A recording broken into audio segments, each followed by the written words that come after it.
What's up YouTube, Edgefake623 here, and I'm doing a video response for Sabu TNA Forever.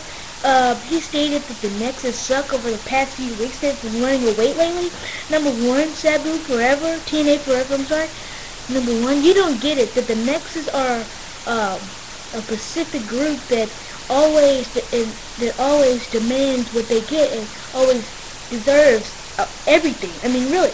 The Nexus have been on the top again. Okay, I might understand. You guys might say that they've been running away and they're scared of the Team WWE. Number one, okay,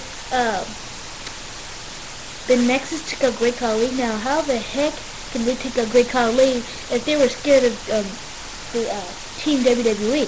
I mean, really, come on. So that shows you there the Nexus is not afraid of anything. They stepped up to WWE, and now if they were scared of WWE, then why did they actually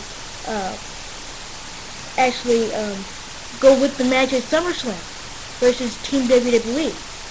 Now, it wasn't planned that Justin Gabriel was supposed to come back, but heck, what do you know? He did, so it doesn't matter. It's over, it's over. But the Nexus don't suck, and this is just a quick video response to Sabu TNA Forever. So, just do a quick video.